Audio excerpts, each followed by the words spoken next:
Hey, what's going on, everybody, man? I'm Richard Taylor out here in Raleigh, North Carolina, with my brother, Mr. Quincy Muhammad. How you doing today? I'm finding yourself, good brother. All right, good. So, I met Mr. Quincy, man. Every time I ride through the corner of New Bern and Tarboro Street, he's out here with the oils and the papers from the nation. Yeah, you hold up the final call. Gotta show the final call. Yeah, the final call. Now everybody knows that newspaper. It's not the traditional media. It talks about a lot of things that the national media doesn't talk about. And everybody knows Minister Louis Farrakhan, the Honorable Elijah Muhammad, changed a lot of black men's lives in America. So, what brought you to the nation? You know, brother, I grew up in the church, and I never forget my roots. But in and out of prison and being incarcerated at an early age, I first heard somebody mention the name Farrakhan, but I had never knew who he was. And then doing further research, when I heard him speak, I heard a man speak the way he spoke, and I had never heard a black man speak that way. So I wanted to learn more. But I was hustling. Okay. So I used to be in the streets selling drugs, but I used to always support the Nation of Islam, but I wasn't a member. And after hearing Minister Farrakhan speak for a period of time, I started going to see him, and I wanted to be, learn more. So I used to ask the brothers when they would be on the corner, hey man, how could I be a part of this? But I was just joking. Okay. So, because I admired the brothers. But they used to tell me, hey man, come to the mosque, this and this. And I'm like, yeah man, I'm gonna come one Sunday. But I never showed up. And then later down in life, I met a brother again. I said, man, where the mosque at, man? And he was telling me where the mosque. So I came to the mosque again. I started hearing more about the teachings, and everything that I heard was good for me. Okay. It was a lot of answers that I was looking for in the church that I couldn't get. Okay. And I always say no disrespect to the church, but the answers that I was looking for, I couldn't get. But I found everything that I was looking for in the Nation of Islam. And I just wanted, as I was telling the brothers, I wanted to join. So what was the turning point that came from just joking to really saying, okay, I'm gonna dedicate my life to, Islam? As I started getting older, in and out of prison, I was like, man, I couldn't keep going back. Okay. And I had done did pretty much everything in life and experience in the streets, really except for doing something good or the truth, or being something positive. So I was like, man, I'm good. Why not try this? Okay. I had done, been in and out of, like I say, in and out of prison, selling the drugs, experiencing this, doing this, all the fancy cars, the money, the women, the jewelry, and all that. But I had never did nothing positive in life. I was never, my first award or certificate that I ever in life received from doing something came from the Nation of Islam. What age did you first go to prison, or juvenile, or whatever they call it? My first experience in juvenile, I was 11 years old. I was me and my homeboys, we used to steal cars. From here, you was in Raleigh? Miami. Okay. We used to steal cars, and we got into a high-speed chase. Police ran us into a tree, almost tried to kill us. They beat us, and that was my first time. Like I said, I was 11. I did like 6 months in juvenile. Okay. So I had started getting a taste of being incarcerated at the age of 11. Coming up, then hustling from a single family. My mother, my dad wasn't around. So I found love in the streets, and that's why I grew up in the streets. So, like, how, out of all the time in the streets, how much time total would you say you had done? Well, right now today I'm 53, Okay. so I did probably a total of probably 25 years. No, I'll say 20 years of my life incarcerated. Wow. Total of 20 years or so of my life incarcerated, and I've been a member of the Nation of Islam for 18 years. Okay. So, wow. Now, did you ever get incarcerated while you was a member? Never. Okay. So Never. as soon as you made that transition, That was it. that was it. No more selling drugs, no drinking, smoking the Cuban cigars, no getting high, nothing. That was it. And I always say, because people they say, hey, they see me out here all the time, every day, and my prayer to God was never for money. It was always for God to give me the strength to go after my people and save them like I destroyed them. Okay. So I hustled in the rain, hot, cold.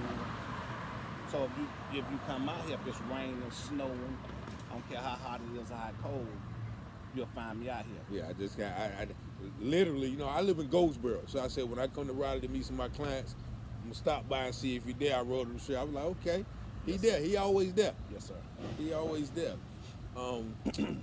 So, being that you say you started off in the church, right? When you made the transition to Islam, did you get a lot of pushback from like family, or or was that never an issue?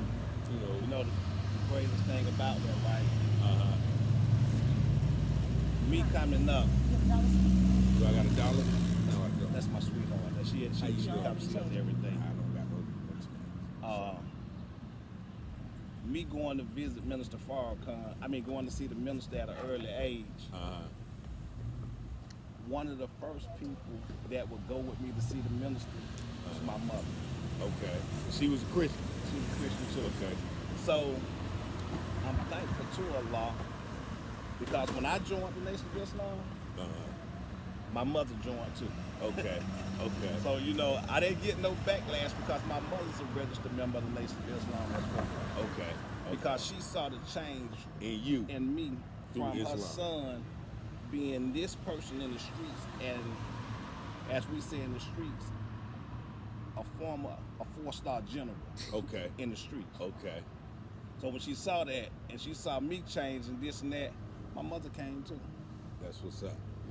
So I didn't catch no backlash behind it, because my family supported it, because this was the first time they saw me ever That's how see you me doing something positive. doing something positive. And that's what I say. I don't really like to use the word because it's just so much connotation. But I identify as Christian. You know what I'm saying? Yes, sir. But I see the work that the Muslim brothers do in the community. Like, I was in Norfolk one day, and it's like it was a church on like every other block, right? Yes, sir. But I seen the Muslim brothers out there with the dudes rolling dice, smoking weed, and they was going out, witnessing, talking to the brothers. Yes, so sir.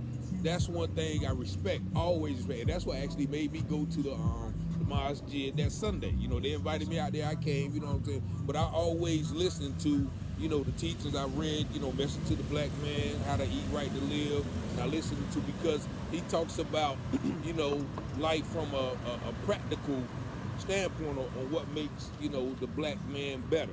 You know what I mean? And I tell anybody, like my father, he was on, dope and heroin and stuff. But when he came to Jesus, he let all that go, became a family man, always home, still married to my mother today. And so I was like, if Islam does that for you, Yes, sir. how can somebody knock that? You know what I'm saying? Like, because there's a lot of people who profess Christianity, but they out robbing, stealing, killing, and smoking. So how do you feel about that, the different dichotomy of?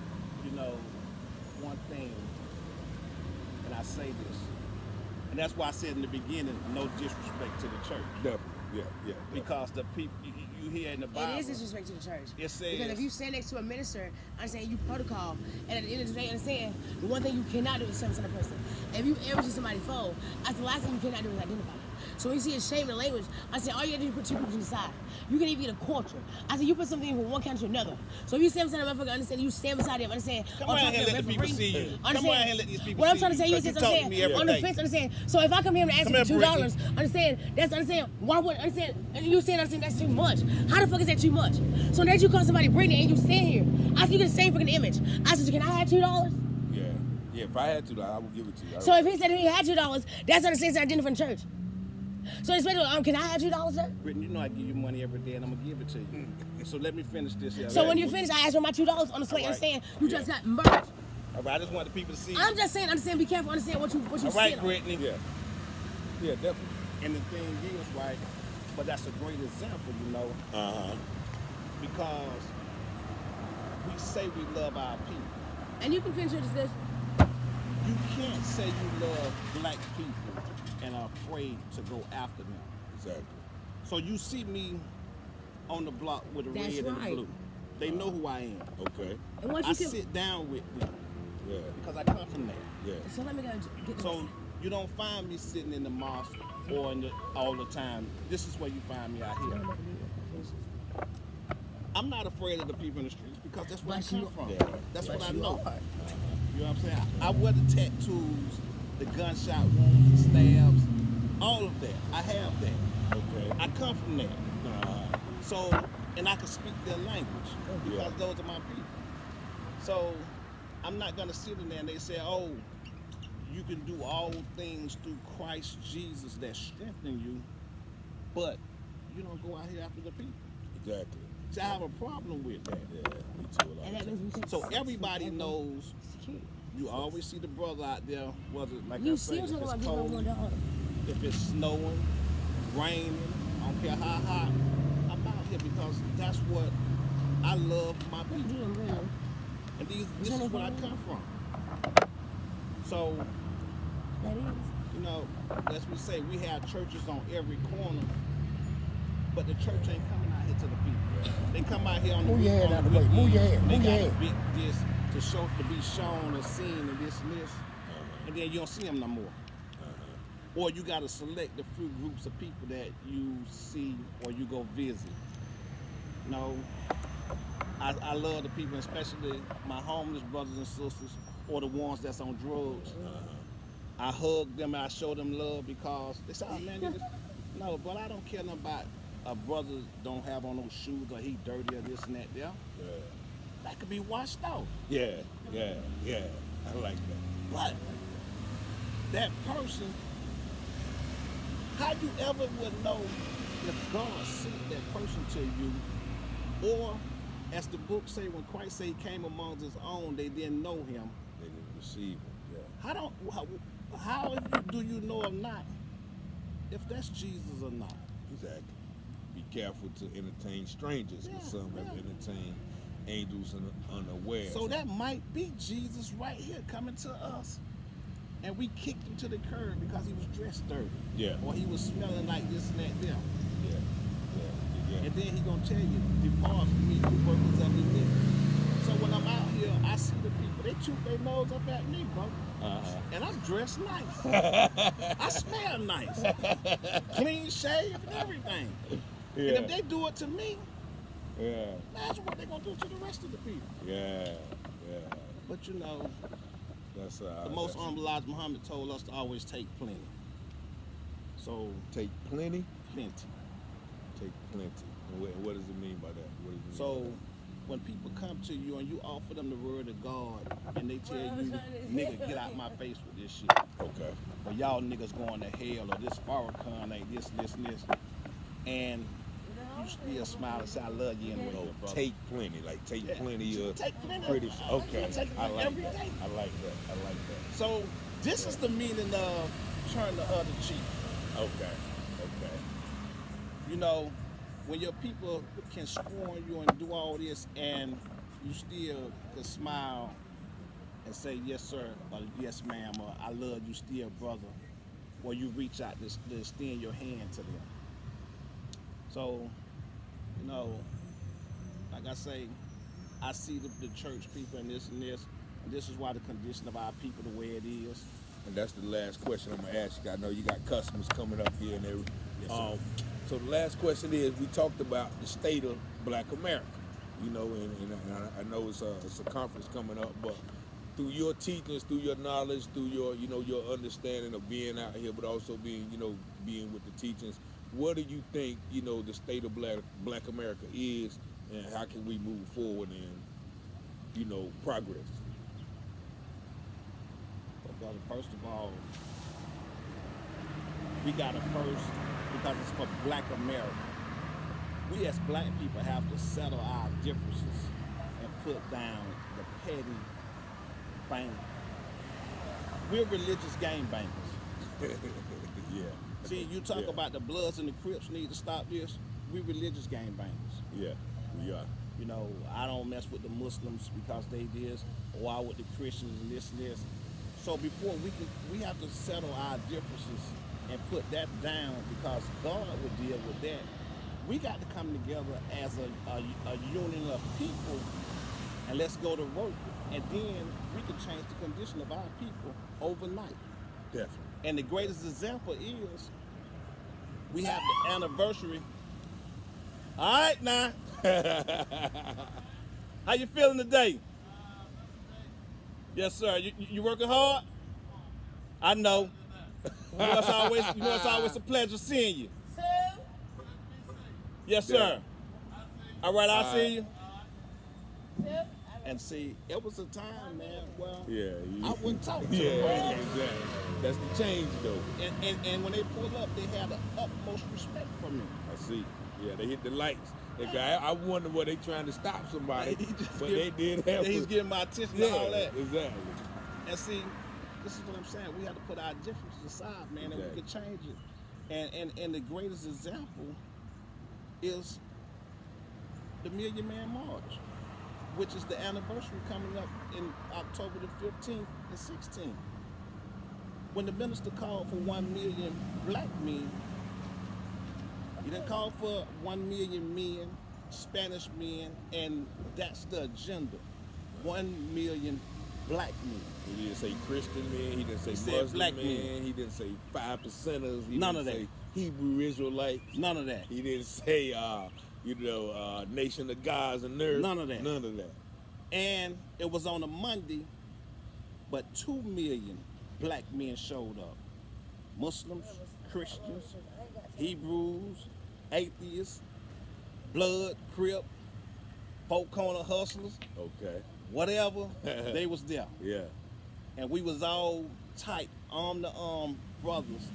And he showed that was an example. That we can put our difference together, brother, and we can, as we say, as they say in the streets, that we come together overnight. He showed that. Definitely. Where it was 2 million black men came together for one day for one cause, and you not see a cigarette butt on the ground, No arrest, nobody arrested. but the hot dog stand. Somebody said there was a hot dog stand. Yeah, no, my nigga, get out the way, you on my foot, all of this and that. There was no crime. Yeah, I hear that too. If you go back and research the crime that day, crime was at an all-time low that day. Because all the black men was in Washington, D.C., and we was to come together for a common cause. So why does, like, if Farrakhan can do that, because I've been following a while, why does he get so much flack? Even of course from the dominant society, but also even from some of our people. They shun him. Why do you think that is? Then I'm gonna let you go. Because majority of our leaders and teachers, I understand The your head. tears. I'm saying. they get money from the people I'm that tired of help saying keep it. us down. Okay.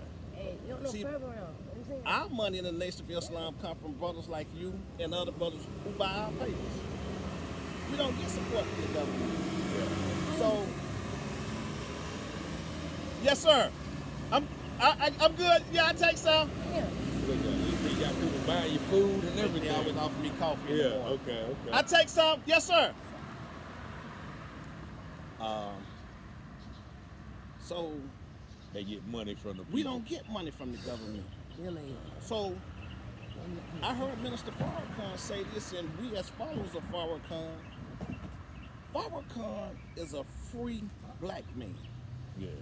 Now I want you to think on that, because people say, oh, we all free. No. Uh-huh. See, when you free, you speak the truth. Uh-huh.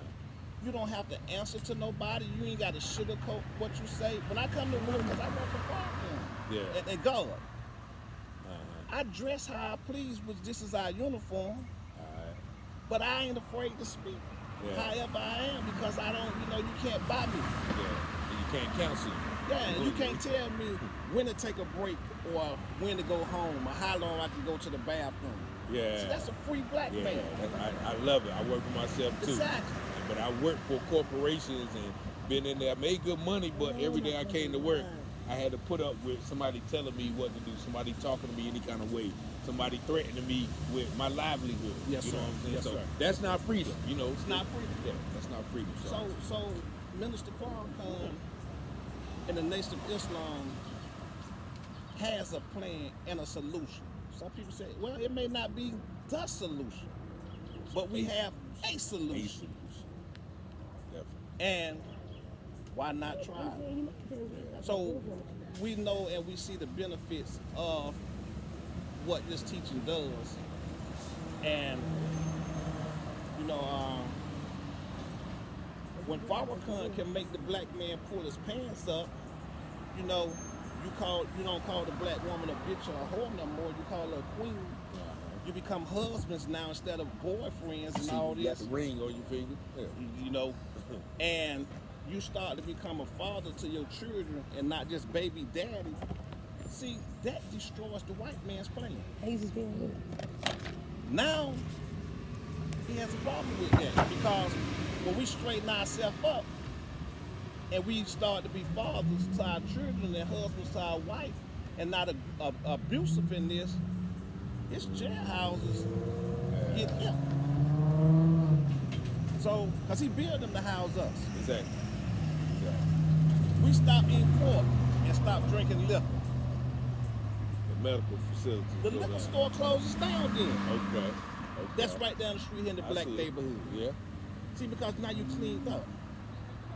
So when a man can threaten their economy and this, that's a problem.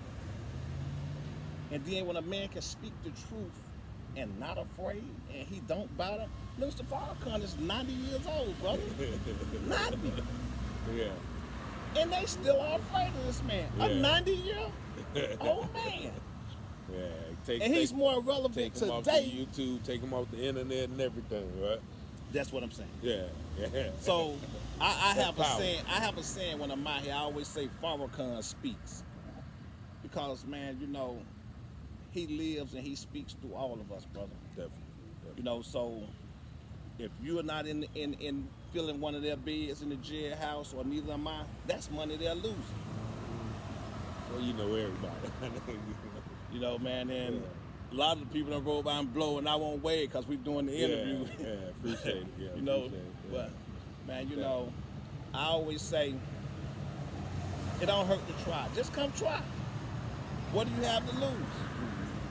Yeah, definitely. But I know Farrakhan has a plan and an answer for us, and we should also, like I say, tune in to NOI.org on Sundays at 11 o'clock on the East Coast. And matter of fact, this weekend at 3 p.m., we're doing a lecture based off the Holy Day of Atonement, the 8 steps of atonement. 8 steps of atonement. Okay. Man, we need to atone, bro. Yeah, atone. And what is atonement? That means atoning. Atonement. Atonement. So you got at one mint. Okay. See, we can come together at one movement. Yeah, well, I'm gonna let you go, my brother, because I gotta get on. But I thank you, Mr. Minister. Well, are you a minister or? Well, I'm a former captain in the Nation of Islam, but we say the best minister is the one out on the street. So Okay. All right, so my brother Quincy Muhammad, man. Yes, I sir. thank you for your time. Thank you Always for a your pleasure, knowledge. my brother. And thank you for what you're doing out here for Yes, the sir. community, Yes, just sir. being out here, showing them that positive example, putting the seed in somebody's head that's riding around, smoking and drinking. Yes, sir. Yes, You sir. know, because Yes, sir. even, like I said, even when I was in the streets, I would ride by the corner, see the brother on the corner, give me a pound of call. Yes, sir. Yeah, I got to support you because you out Yes, sir. here and you're not doing what I'm doing, but also there's a lot of knowledge in those magazines, so information as well. So I thank you, my brother. Definitely come out here and build with you again. Once again, it's brother Quincy Muhammad out here in Raleigh. I'm Richard Taylor, Muslim and a Christian. We can still build. We all one. So peace and blessings. Assalamu alaikum.